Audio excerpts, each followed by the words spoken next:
If I could sit down with my former self and tell myself, who was at that time super exhausted, bloated, tired, lethargic, moody, irritable, having a foggy brain, not having high energy, having super low energy, I would tell myself these three things. I would tell myself, Nadia, you don't need to chase every trend. Like, I was chasing the plant-based trend because I thought that was like what was healthy, what was deemed as optimal.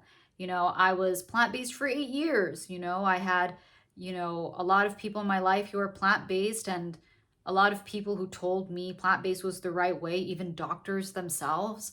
I would go to these like plant-based festivals and doctors would do meet and greets, and that would sell it for me. I'm like, okay, these doctors think it's great, so it must be great. Doctors are credible beings. They are reputable. They have, a doctorate degree. Like, they know what they're talking about, and they're promoting the plant-based diet. They must know that this is the best. So I thought I was doing the best, but I was not. And I wish I just knew better, guys. I wish someone shook me to the core and told me I was doing something wrong. And honestly, I think people were in my life, people who were hesitant and wanted to say something about the diet I was doing, wanted to tell me something, but they didn't feel like they were able to because I was so prideful, and I didn't want to be told I was wrong. And I was very, like, I love that I'm opinionated. I love that I'm passionate when I'm passionate about something. But sometimes that passion can turn into being prideful, thinking that you're always right, thinking that you know the best, you know what's best for you. And I think a lot of people need to be careful with that, even with myself. And that's what I would tell myself back in the day, like, Nadia, don't follow the trend. Don't think what you're doing is always correct. You are fallible, you are a human being. Like, you're gonna make mistakes, and you made a mistake, and that's okay, but don't keep on doing the same mistake. And I did it for 8 years, the same mistake. And I want you to just know that, so I can save you from that pain of doing something that is being detrimental for your gut.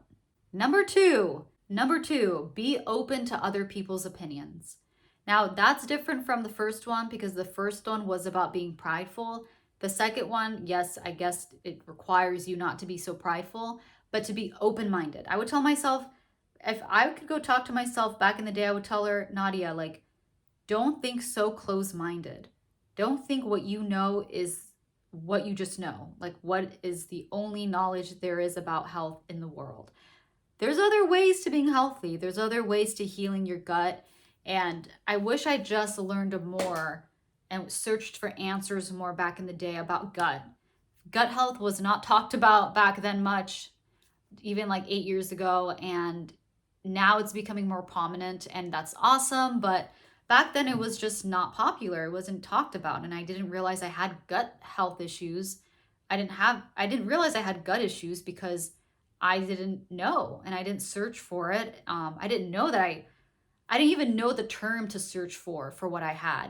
But I could have done more. I could have gone on ChatGPT. Well, it wouldn't have been ChatGPT at the time. I could have gone on Google and been like, oh, I have these symptoms of bloating, lethargy, foggy brain.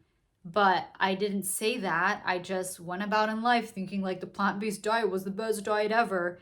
And I just wish I was open-minded. I was just so close-minded, and I wish someone shook me by the shoulders and said, Nadia, be open-minded, ask questions, seek out other people's opinions, and see what could help you and what you have. I didn't know I had gut issues, you guys. I didn't know.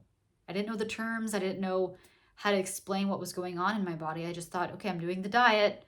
This is just the way it is. Maybe it's genetics as to why I'm acting this way. Number 3, stop being on autopilot. Please write in your journal, Nadia. That's what I would tell myself.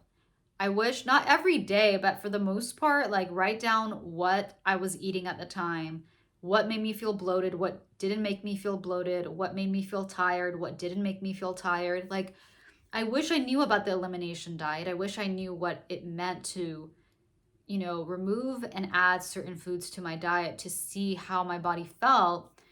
And yeah, I wish I had a journal. I wish I kept track of what I was eating and how I was feeling with each food group in my diet. And that's what I would tell myself, those 3 things. Don't follow the trend, don't be closed-minded, and write in your journal and go through the elimination diet.